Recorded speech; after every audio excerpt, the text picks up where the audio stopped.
Winston Churchill walks into the British House of Commons. The war is barely 3 weeks old. France is falling. His own party despises him. The newspapers call him reckless. Half the room believes he's a warmonger who stumbled into power through sheer stubbornness and ego. A member across the aisle stands, looks him dead in the eye, and says, loudly, so everyone in the chamber can hear, "Mr. Churchill, must you be drunk every time you address this chamber?" The room goes still. Every eye in the House of Commons turns to Churchill. This is the moment, the exact, precise, inflection point moment, where a man either shrinks or becomes something more than himself. Where the noise of the room finds out what you are made of underneath. Where all the philosophy you have studied, all the discipline you have practiced, all the composure you have cultivated, finally gets tested. Churchill straightens. He does not flush with anger. He does not look around nervously to see whose side the room is on. He does not rush for words. He looks at the man who attacked him, calmly, directly, without a flicker of destabilization. And then, into the waiting silence, he says, "And you, madam, are ugly. But tomorrow I shall be sober." The room erupts. His critic never recovered from that exchange, not in reputation, not in political standing, not in the memory of everyone who was present. And Churchill went on to lead one of the most stoic, disciplined, and historically consequential campaigns the modern world had ever seen.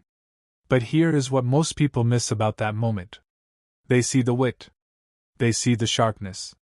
They think Churchill was just quick with a comeback. And they move on, thinking what he had was natural, innate, unteachable, the kind of thing you either have or you don't. That is wrong. What Churchill demonstrated was not clever wit. Wit is easy. Wit is cheap.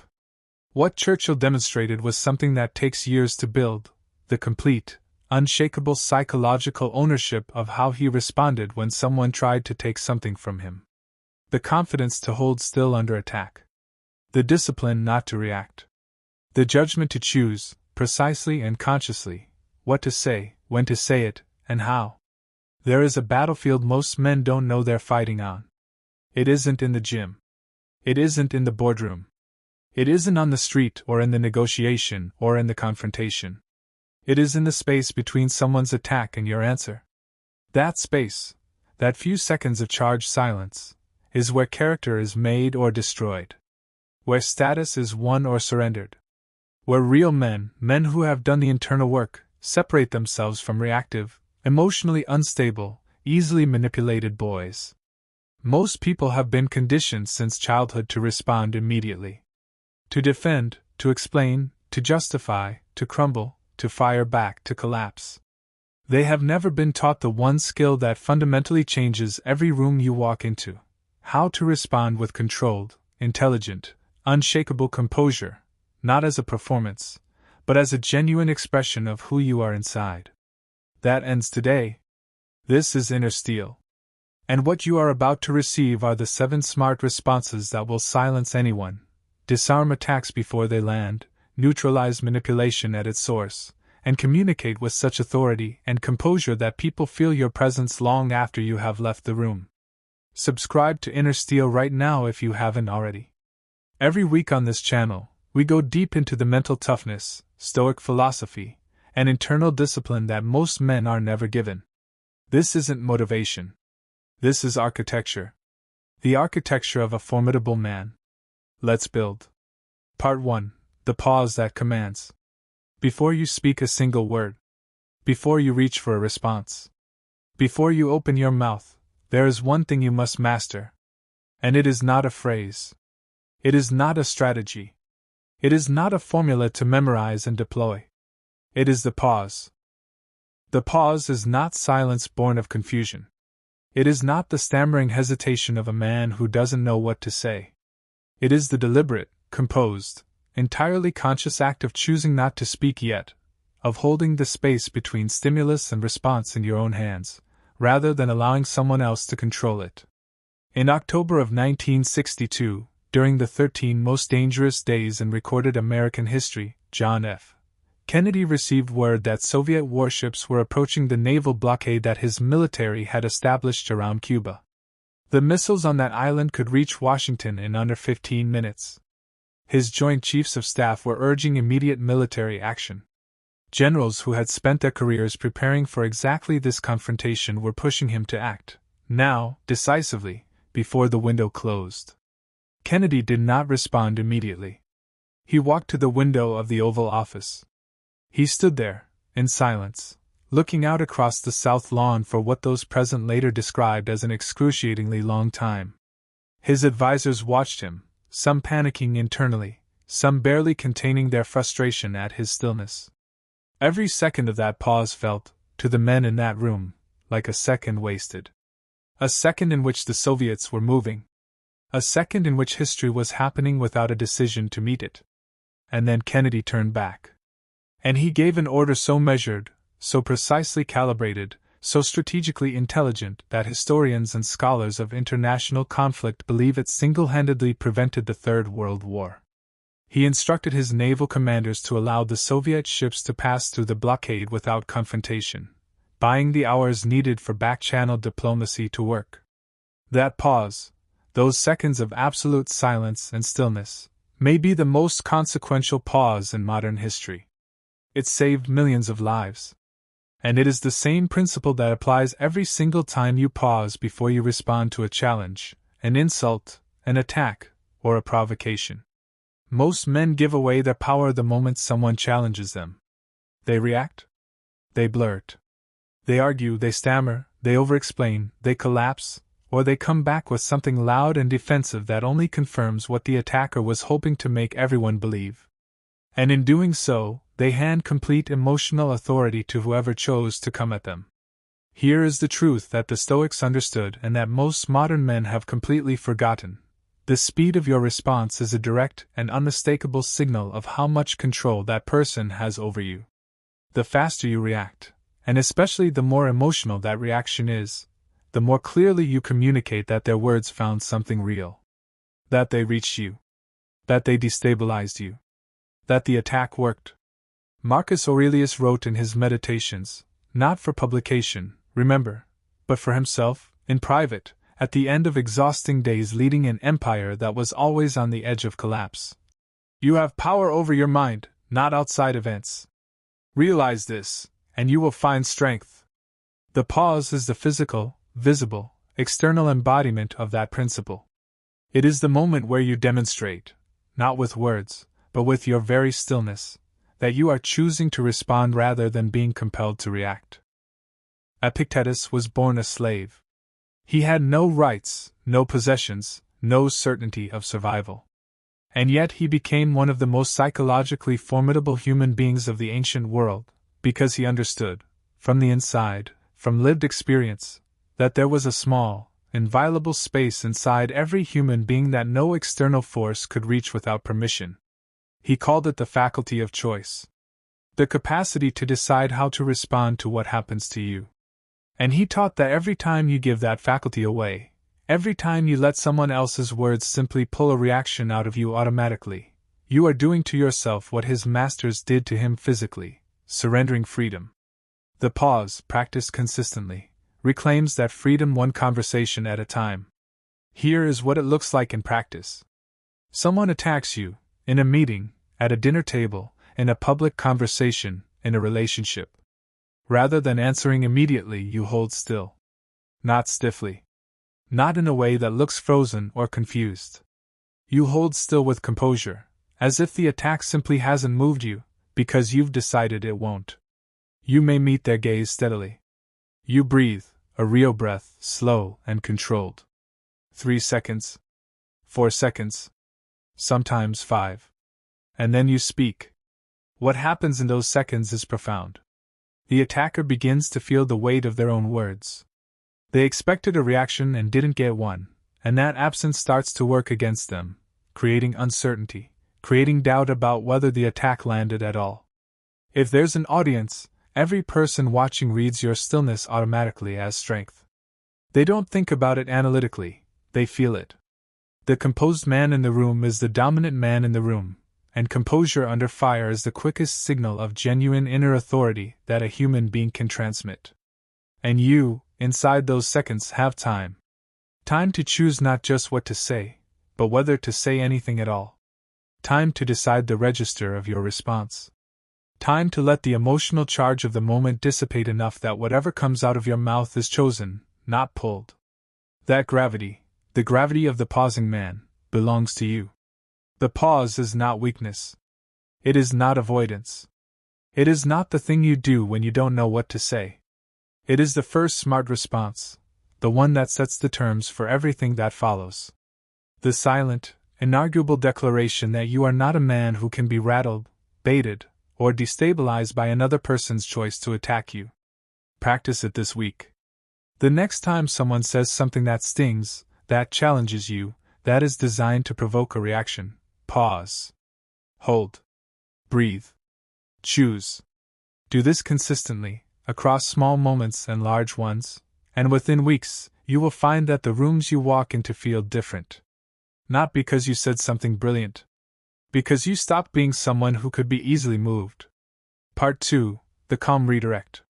There is a particular kind of attack that is designed not to confront you directly, but to drag you into irrelevance. The colleague who brings up your past failure in a meeting where it has no bearing on the current discussion. The person who asks you, in front of others, something embarrassing or designed to make you squirm.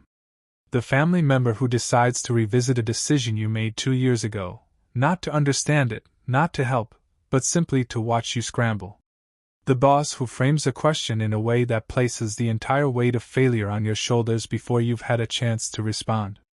The friend who opens a conversation with a version of, "Didn't you used to think you were going to be?"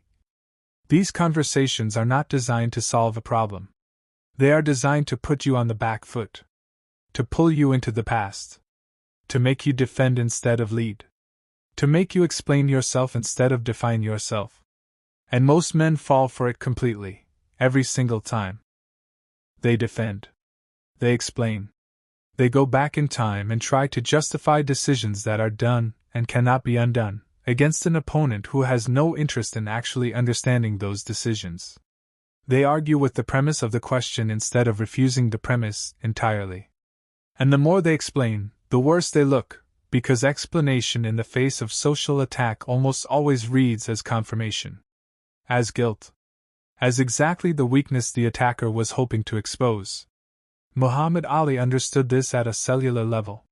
In the early 1960s, Ali was young and brash and not yet the legend he would become, but he had already developed a psychological sophistication that most men 3 times his age never reach. Before one of his major bouts, a journalist in the press conference room looked across at Ali with the particular smug confidence of a man who believed he had the power in the room, and said, "Ali, what would you do if you lost this fight?" The implication was impossible to miss. You're going to lose. I want to watch you imagine it. I want to see you squirm in front of all these cameras. I want to make the loss feel real before it happens, and I want everyone in this room to watch me do it. Ali paused. He looked at the journalist with a calm that seemed almost supernatural for a man his age, a stillness that had nothing to do with being stuck for words and everything to do with having already decided how this would go. And then he said, "I've never even considered that. What I have considered is what I'll do in round 8 when I knock him out." He did not answer the question. He redirected it, completely, calmly, and with such unnerving authority that the journalist had nothing to say. No follow-up. No way to regain the ground. Because Ali had not engaged with the question at all. He had simply picked up the frame the journalist had set and replaced it with his own, in one sentence, without raising his voice, without looking rattled, without even acknowledging the provocation embedded in what had been asked. He had shifted the entire conversation from the journalist's premise, "What if you fail?" to Ali's own truth, "When I win." And he did it with the composure of a man who had already decided that other people's questions about his future would not be the ones that shaped it. That is the calm redirect. Seneca, writing in his letters to Lucilius, letters that have survived 2,000 years because they carry truths that do not go stale, wrote, "We suffer more in imagination than in reality." The calm redirect is what happens when you stop suffering in the imagination someone else has built for you. When someone constructs a question designed to make you live, even temporarily, in a version of your life that involves failure, defeat, or shame, the redirect is your refusal to inhabit that construction. How does it work in practice? When someone asks you a question designed to trap, shame, corner, or pull you backward, you acknowledge the surface of the question. You do not pretend it wasn't asked, because pretending is its own form of weakness, and then, without drama, without explanation, without apology, you redirect to what you actually want to say. Someone asks, "Why did you make such a terrible decision back then?" You don't explain the decision. You look at them and say, "What I know now is what matters. And here is what I've built from it."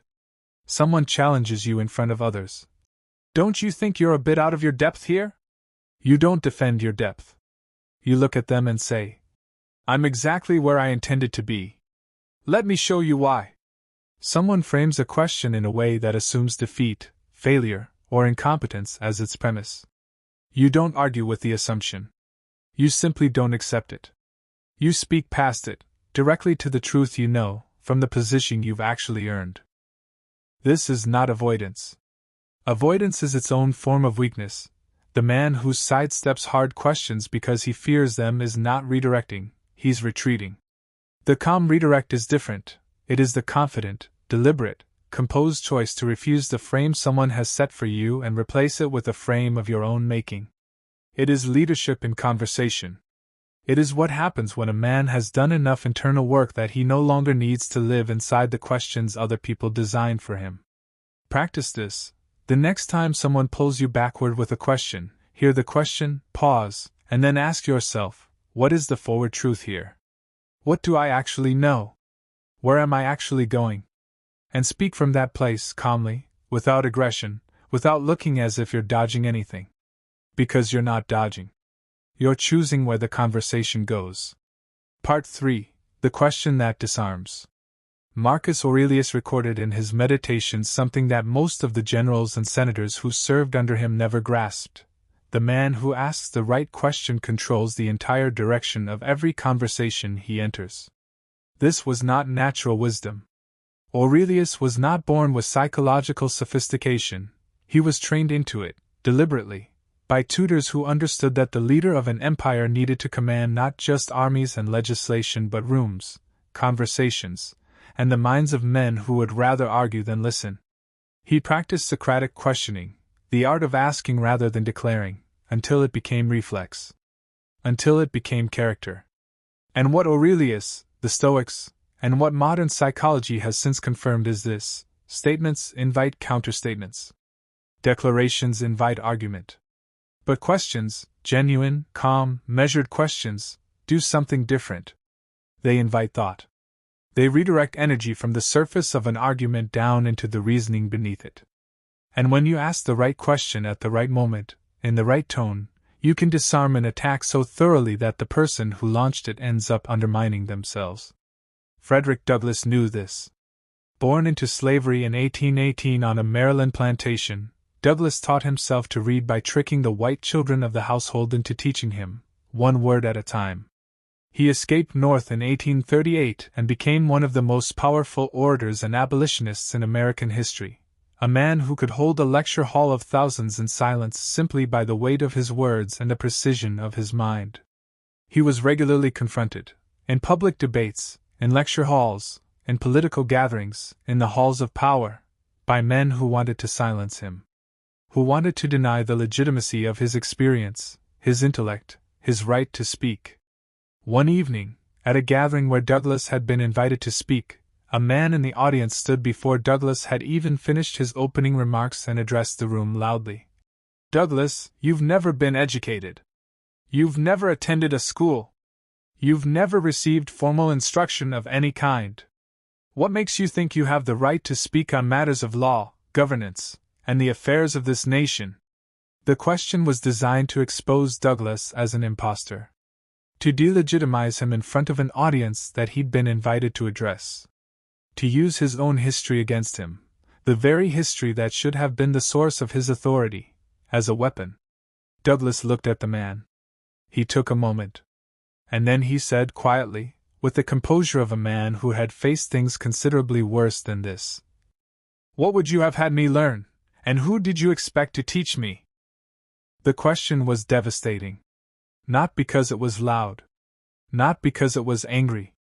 Not because it was designed to wound. But because it was unanswerable. Because it exposed, in a single sentence, the complete and total absurdity of the position his attacker had taken. The man who had tried to use Douglas's lack of formal education as an attack had just been forced to confront the reason for it. The same system of oppression that had denied Douglas his education was the one his attacker was presumably defending or ignoring. The room fell completely silent. The attacker sat down. Douglas continued his lecture. The disarming question works on a simple and devastating principle. It forces the person attacking you to either examine and defend their own position, which, in cases of bad faith attacks, they usually cannot do, or to realize, in real time, that their position cannot withstand even the most basic scrutiny. It does not counter the attack. It does not argue with it. It turns the attack's own energy back toward its origin, and lets it land there. In practice, when someone says something that is hostile, dismissive, or designed to undermine you, the response is not a counterstatement.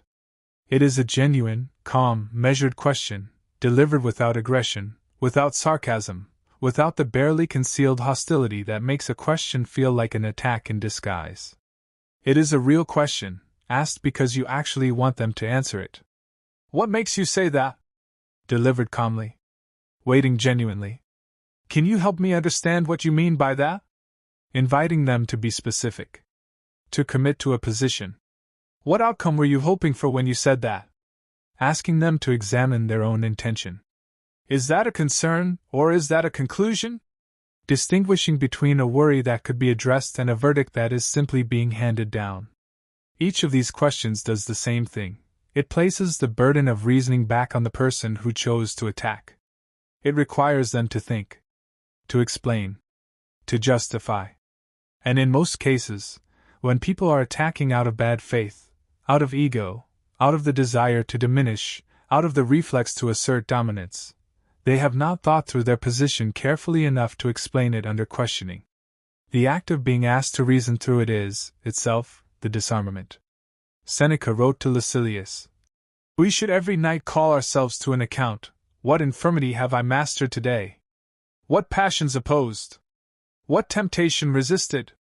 What virtue acquired?"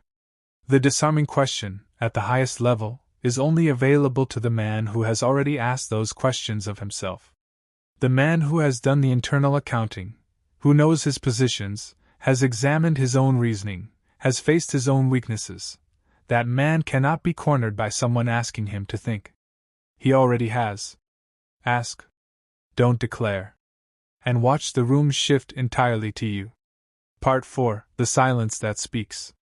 It was 1849. Henry David Thoreau had been arrested for refusing to pay his poll tax, a deliberate act of civil disobedience in protest of slavery and the Mexican-American War. He was placed in a jail cell in Concord, Massachusetts, where he would spend the night before someone anonymously paid his tax and freed him against his wishes. His friend Ralph Waldo Emerson, at the time one of the most celebrated and respected intellectuals in America, a man whose words were quoted by senators, read by presidents, revered by thinkers across the Western world, came to the jail. He looked through the bars at Thoreau and, in what he must have thought was an expression of concern, or perhaps of gentle confusion, asked, "Henry, what are you doing in there?" Thoreau looked back at him. He was quiet for a moment. And then he said with complete calm, "Ralph, what are you doing out there?" He said nothing else. He did not elaborate. He did not explain his position. He did not launch into a speech about moral philosophy or the obligations of the intellectual class. He asked one question, and then he let the silence do the rest. Emerson reportedly walked away from that jail visibly shaken, and spent weeks afterward grappling with the moral weight of what Thoreau had implied with those 7 words. The exchange became famous. It has been quoted for over 150 years as one of the most concise and devastating moral challenges ever delivered, not as a speech, not as an argument, not as a treatise. As a question and then a silence. There is a response that many men have never considered, because it requires more discipline than any of the others. It is the response of saying nothing. Not nothing born of weakness. Not the silence of a man who has been beaten. Not the frozen quiet of someone who doesn't know what to say. But the deliberate, composed, chosen silence of a man who has decided, with full consciousness, that some moments do not require words. That sometimes, the most powerful thing a person can say is nothing at all. Epictetus wrote, in the Enchiridion that has guided students of Stoicism for 2,000 years. Know first who you are, and then adorn yourself accordingly. Part of knowing who you are is knowing when to speak. And part of that is accepting, genuinely accepting, not just intellectually acknowledging, that you do not need to fill every silence. That you are not diminished by choosing not to answer. That presence without words is not vacancy. It is often the most commanding presence in the room. There is a well-documented psychological principle called the discomfort of silence. The almost universal human instinct to fill any silence in a conversation as quickly as possible. People fill silences with explanations, with elaborations, with apologies, with retreats from positions they were just holding confidently a moment before. They cave to the pressure of silence without anyone applying any actual pressure. The silence itself is the pressure. When you remain silent after someone attacks you, when you absorb their words without reaction, meet their eyes without flinching, and simply wait, you are placing that entire weight of silence on them. They feel it. And most of them do not know how to hold it. They begin to talk. To explain themselves. To walk back what they said. To fill the void you created simply by refusing to speak. And in doing that talking, they frequently reveal what they did not intend to reveal: insecurity, bad faith, an attack that had less behind it than the confidence with which it was delivered suggested. Here is how it plays out. Someone says something hostile or provocative, at a meeting, in a conversation, across a table. Instead of responding, you hold completely still. You look at them, without aggression, without coldness, without the theatrical narrowing of eyes that is its own form of reaction. You simply look. You breathe. You give them nothing. What happens next is almost always one of three things. The attacker repeats themselves, but at a lower register, with less certainty, the repetition itself showing that your silence has already shaken their confidence. Or they elaborate, and in elaborating they soften their position, qualify it, introduce doubt into it, and undo some of what they were trying to do. Or they back down entirely, and in backing down, demonstrate clearly to everyone in the room that your silence was, in fact, the response that won. Silence as a response is not always appropriate. There are moments, confrontations that require direct, verbal engagement, relationships where silence reads as withdrawal rather than strength, where you must speak. And you will know those moments. The skill is not to be always silent. It is to know the difference between the moments that need your words and the moments that are actually served better by their absence. Practice the silence. The composed, deliberate, unafraid silence of a man who is not performing composure but actually possessing it. It is one of the rarest things in any room. And people respond to it in ways they often cannot articulate, with a respect and a slight unease that tells you, without a word being spoken, that they understand who has the authority here. Part 5. The Agreement That Disarms. In 1965, Thurgood Marshall, a civil rights lawyer who would later become the first black justice of the United States Supreme Court, a man who had argued more cases before the Supreme Court than almost any attorney in American history, was in a Southern courtroom. The atmosphere was hostile. The judge was skeptical. The opposing counsel was not just trying to win a case, he was trying to make a point about who belonged in that courtroom. During the proceedings, the opposing counsel spotted a procedural error Marshall had made in his filing. The error was real, minor, inconsequential to the substance of the case, the kind of thing that gets corrected and moved on from in any courtroom operating in good faith. But this opposing counsel was not operating in good faith. He held it up. He addressed the court with barely contained glee. He framed this minor clerical error as evidence of fundamental incompetence, as proof that Marshall did not belong there, that his case was poorly prepared, that the court should view everything he had filed with suspicion. Every person in the room turned to Marshall. This was the moment. The man across from him had just tried to use a small imperfection as a weapon, to define Marshall by his mistake rather than by his decades of extraordinary legal work. Most men in that position would have defended, minimized, explained, showed some flash of anger, or some tremor of embarrassment, or gone to elaborate lengths to demonstrate that the error was not representative of anything larger. All of which would have drawn more attention to the mistake. All of which would have handed the opposing counsel exactly the narrative he was working to create, the narrative of a man who needed to defend himself, rather than a man who simply got on with the work. Marshall did something unexpected. He turned to the judge. Calmly, without any visible agitation. And he said, "My colleague is correct. I made an error in the filing. I've already corrected it. Now, if we're ready to return to the substance of the matter." The opposing counsel stood there with nothing. The weapon he had prepared, sharpened, and launched, Marshall's mistake, had dissolved on contact. Not because Marshall had argued against it. Not because he had found a counter-argument. But because he had agreed with it so completely, so matter-of-factly, with such utter absence of defensiveness, that there was simply nothing left to attack. Marshall's acknowledgment communicated, without a single word of self-justification, the exact opposite of what his opponent had intended. It did not say, "I am ashamed of this mistake." It said, "I am so unbothered by this mistake that I can acknowledge it in 2 sentences and move immediately forward, because I know what I'm worth and a minor filing error does not change that knowledge." That is the agreement that disarms. This is, perhaps, the most counterintuitive of all 7 responses, the one that most directly contradicts what the instinct for self-preservation tells you to do. Because every protective instinct you have says, if someone attacks you, defend yourself. If someone points at a weakness, guard it. If someone holds up a mistake, minimize it, explain it, contextualize it, prove that it doesn't represent you. The Stoics knew that those instincts, while understandable, are the reactions of a man who is still afraid of his own imperfections, who has not yet made his peace with the reality that he is, and will always be, a flawed, limited, imperfect human being doing his best in an uncertain world. And a man who is afraid of his own imperfections can always be controlled through them. All you have to do is point at them.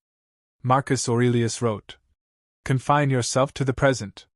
The agreement that disarms is, at its core, a refusal to let the past become a prison.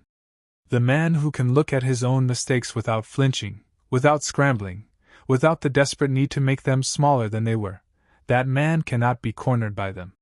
He has already faced them himself, more rigorously than any attacker could, and he has decided that they are part of his story but they do not define his worth. In practice, it looks like this. When someone points at a real flaw, a genuine mistake, an actual failure, you look at them and you say, without drama, "You're right about that." And then, in the same breath, without pausing to let the discomfort accumulate, you move forward. "You're right about that, and here's what I learned." "You're right about that, and here's where I am now." "You're right about that." Full stop. Move on. The agreement works in multiple registers. When someone says, "You're not as experienced as the others in this room," and you answer calmly, "Not yet. And I'm genuinely interested in closing that gap," you have not defended your inexperience. You have turned it into a direction. When someone says, "Your first attempt failed," and you answer, "Yes. And I'll tell you exactly what I built from that," you have stripped the word failure of every ounce of its power over you. Subscribe to Inner Steel right now. What we're building on this channel is the internal architecture that makes every external response possible. The composure that comes from genuine self-knowledge. The peace that comes from having faced yourself honestly. Hit subscribe. Join the men who are doing this work. Part 6. The Truth Delivered with Precision. In 1958, during a Senate Foreign Relations Committee hearing, a young senator from Massachusetts named John F. Kennedy was building an argument about American foreign policy, carefully, methodically, with the discipline of a man who had done the reading and knew his subject. Midway through his remarks, an older, more senior senator interrupted him. The interruption was not accidental. It was designed to be visible, to signal to the room who had the real authority here. The senior senator waved his hand, a dismissive gesture, the kind that says, "I've tolerated your youth long enough," and addressed the room more than Kennedy directly. "Senator Kennedy, you're a young man and I respect your enthusiasm, but the reality of foreign policy is significantly more complex than your remarks suggest." The implication was unmistakable. "Sit down, son. You don't have the experience. You don't have the depth. You don't have the standing. Let the grown men speak." Kennedy waited for the man to finish. He did not visibly react to the dismissal. He did not show the flash of anger or the flush of embarrassment that a younger, less disciplined man would have shown. He sat with the comment for a moment, and then he looked at the senior senator, not with hostility, not with deference, but with the steady, measured gaze of a man who has decided exactly what he is about to say and has no uncertainty about it. "Senator, with respect, I've read the same classified briefings you have. I've met with the same foreign ministers. And I've arrived at a different conclusion. Here is why." And then he laid it out, point by point, in precise, unhurried language, with complete absence of apology and complete absence of aggression. He neither backed down nor escalated. He did not dismiss the senior senator's experience. He acknowledged it, and then, with evidence and reasoning, he demonstrated that his own conclusion was different and defensible. He spoke with the calm authority of a man who had prepared so thoroughly that uncertainty simply was not available to him. The room shifted. Not because Kennedy was younger and more dynamic, though he was, but because precision in the face of dismissal is disarming in a way that volume or aggression never can be. Because a man who knows exactly what he knows, and says it exactly that clearly, without hedging, without apology, without the nervous qualifications of someone who isn't sure whether they're allowed to speak, that man claims a presence that is very difficult to challenge. That is the truth delivered with precision. There are moments when none of the other 6 responses will serve you. Not the pause, not the redirect, not the question, not the silence, not the agreement. There are moments when what is required is the direct, composed, unambiguous statement of what you know to be true, without hedging, without softening, without the cloud of qualification that most men add to their sentences when they are afraid of being challenged. The moment calls for clarity, delivered with the absolute steadiness of a man who has done the work. Seneca wrote to Lucilius, "There is nothing so certain as that the effects of idleness are felt for a long time." The truth delivered with precision is only possible, really only possible, not as a performance but as a genuine expression of authority, when you have done the opposite of being idle. When you have read. When you have thought. When you have tested your ideas against hard questions and revised them where they couldn't hold. When you have built genuine knowledge through real discipline and real effort, in whatever domain you are speaking about. This is what the Stoics spent their mornings on. Not productivity rituals. Not journaling as self-care. They began each day by studying, questioning their own beliefs, identifying the places where their thinking was soft or convenient, and sharpening it. Because they understood that clarity of thought, real clarity, not performed confidence but actual certainty about what is true, produces clarity of speech. And clarity of speech produces the kind of presence that cannot be silenced by either aggression or social pressure. The truth delivered with precision is not arrogance. It does not claim to know more than it knows. It does not assert with conviction in areas where honest examination has not produced certainty. What it does powerfully, is speak without apology about the things it has genuinely examined. It says, "I have thought about this. I have checked myself on this. And here is what I have found. You may disagree. Here is how you might engage with my reasoning." In practice, when someone says something false in a group setting and looks around for agreement, the response is not to let it pass out of social comfort. The response is to say, calmly and without drama, "I need to clarify something there. What I understand to be true is this." When a superior makes a judgment that you know to be factually wrong, and everyone is nodding, The response is not to nod along. The response is, I see this differently. Here is why. I could be wrong. Here is what would change my view. That last part matters. The truth delivered with precision is not the refusal to be wrong. It is the willingness to say what you believe to be true, clearly, while leaving space for the evidence to update your view. That combination, clarity plus intellectual honesty, is what separates the man speaking from genuine knowledge from the man simply performing confidence he hasn't earned. Know what you know. Say it clearly, calmly, without apology. And say nothing with false certainty about what you don't. Part 7. The response that ends the conversation. There are some conversations that should not be continued. Not because you are afraid of them.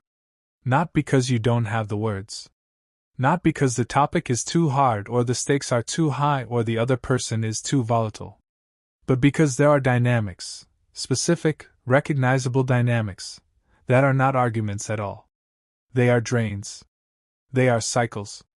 They are the conversational equivalent of someone grabbing your arm and pulling you in circles, not to get anywhere, but simply to make you move where they want. Knowing when to step out of a conversation entirely, and knowing how to do it with composure, with dignity, and with the complete absence of drama, is the final and perhaps the highest skill in this entire framework. Because it requires not just psychological strength but a specific kind of self-knowledge, the ability to recognize in real time when you are being used, and to choose, calmly, consciously, without anger or resentment, to stop. In April of 1964, Nelson Mandela stood in Pretoria's Palace of Justice and faced the death penalty. He had been arrested 2 years before. He had spent those years in prison. And now, in a courtroom stacked against him, representing a government and a legal system designed to eliminate everything he stood for, the state prosecutor had built his case with a single overriding ambition, not merely to convict Mandela, but to break him. To make him renounce the African National Congress. To make him publicly recant his beliefs. To show the world that even the most principled opposition could be demolished under sufficient pressure. The prosecutor spent hours. He was thorough, methodical, relentless. He anticipated every defense. He closed every exit. By the time he had finished, the intention was clear. There was nowhere for Mandela to go. No argument to make. No defense to mount. The only remaining question was whether he would fight back point by point, and look desperate, or bow, and look broken. Mandela chose either. He stood up. He looked at the court, not at the prosecutor, not at the judge alone, but at the room, the record, history itself. And he said, I have dedicated my life to this struggle of the African people. I have fought against white domination and I have fought against black domination. I have cherished the ideal of a democratic and free society in which all persons live together in harmony and with equal opportunities. It is an ideal for which I hope to live and to see realized. But, my lord, if it needs be, it is an ideal for which I am prepared to die. He sat down. The courtroom held its silence for a long time. The prosecutor had nothing. The judge, according to those who were present, was visibly moved. Mandela was not sentenced to death. He was sentenced to life imprisonment, which itself became a statement, a symbol, a testimony to the idea that some men cannot be silenced even in a cell. And 26 years later, he walked out of that prison and became the president of a free South Africa. What Mandela had done in that courtroom was not argue. It was not defend. It was not redirect or question or hold silence. It was something rarer and more powerful. He stepped completely out of the frame the prosecution had built for him, rose to a register so far above that frame that the prosecution's entire architecture became irrelevant, and spoke, once, clearly, without drama, to something permanent. And then he stopped. That is the response that ends the conversation. In everyday life, the stakes are usually different from Mandela's. But the principle is universal. There are conversations, arguments that have been had before, grievances that circle without any real desire for resolution, provocations designed not to communicate but simply to provoke, where the correct response is not to engage on the terms being offered, but to speak to what actually matters, and then decline to continue. I'm not going to keep having this conversation in this way. When you want to find a real resolution, I'm here. And then you hold that. You do not re-engage when they test it. I've heard your position. I understand it. I'm going to give you some time to sit with this. And then you leave them the space you've offered. I'm not interested in winning this exchange. I am interested in this outcome. Come find me when you're ready to talk about that. And then you mean it. You go. You do not circle back 5 minutes later to make sure they understood. Each of these is a door, not a wall. It is not a rejection of the person. It is a refusal of the dynamic, the specific, draining, circular dynamic that the conversation has become. You leave the door open to something better while removing yourself from something that serves no one. Epictetus taught, in the Enchiridion, make the best use of what is in your power, and take the rest as it happens.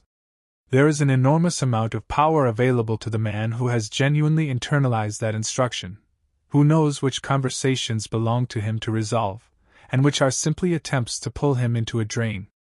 The man who can recognize the drain, step out of it without anger, and redirect his energy to what actually matters, that man is living at a level of freedom that most people never experience. The response that ends the conversation is sometimes verbal, and sometimes not. Sometimes it is the composed rise from a chair. The steady, unhurried turn toward the door.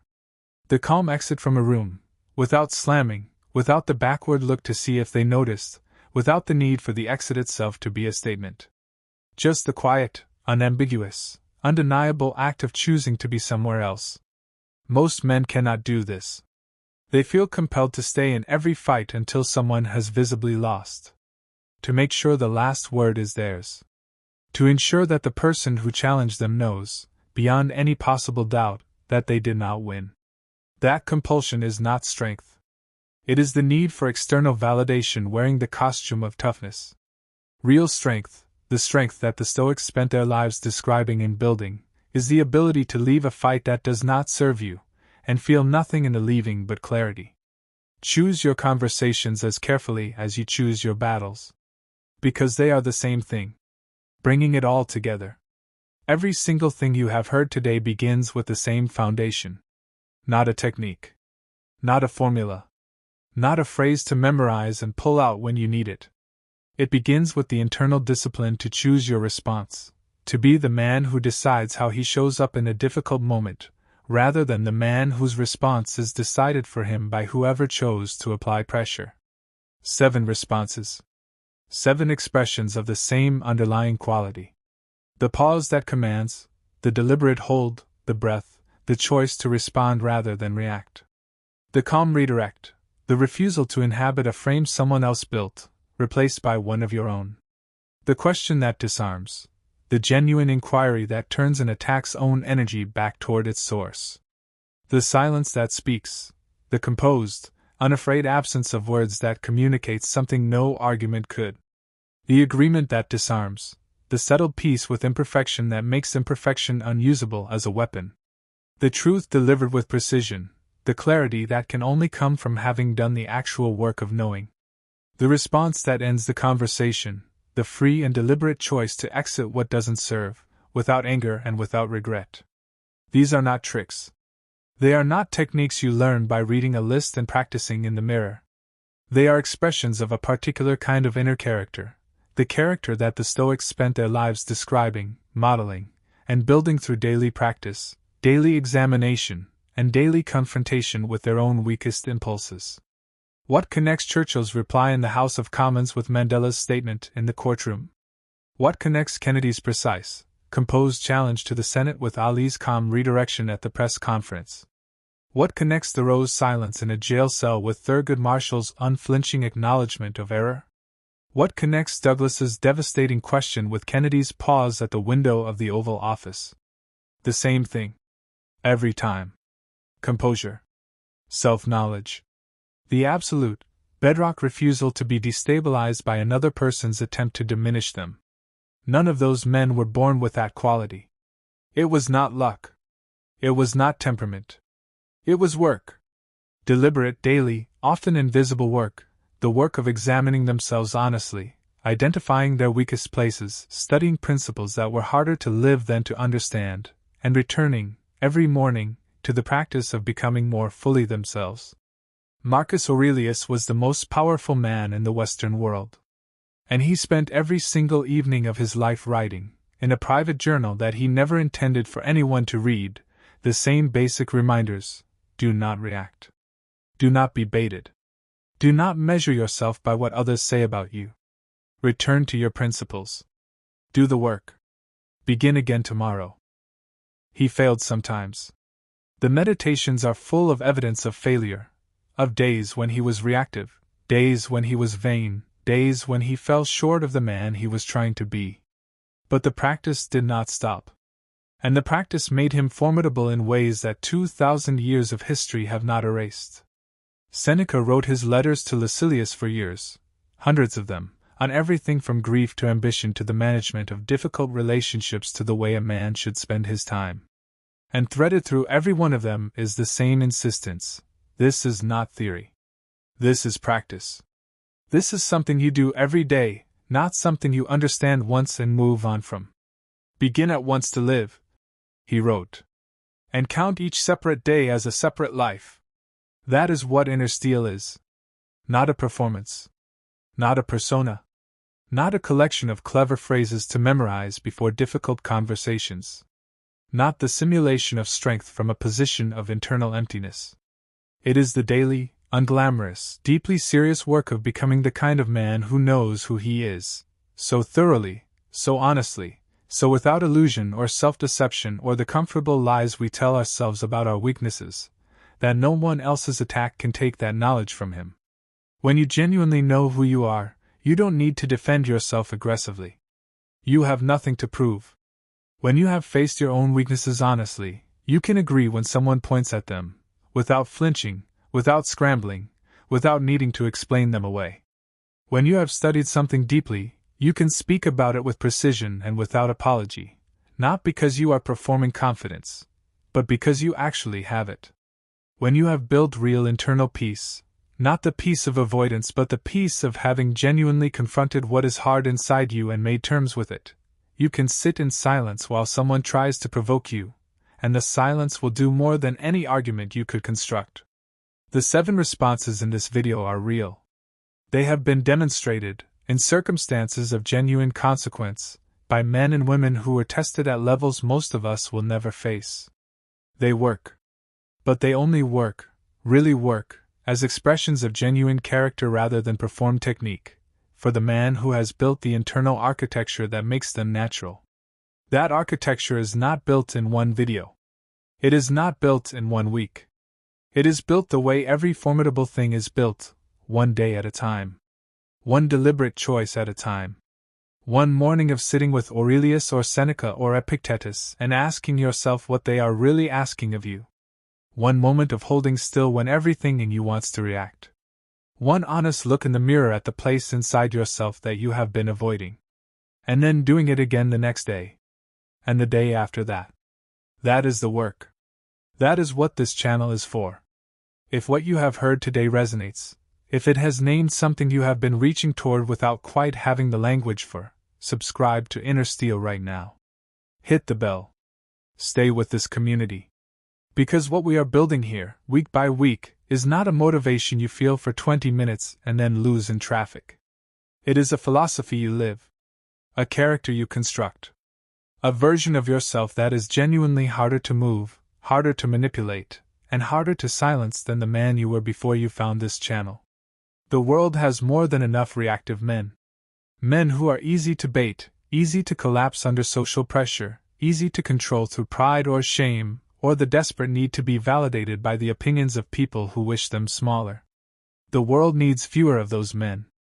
Subscribe to Inner Steel. And become one of the others.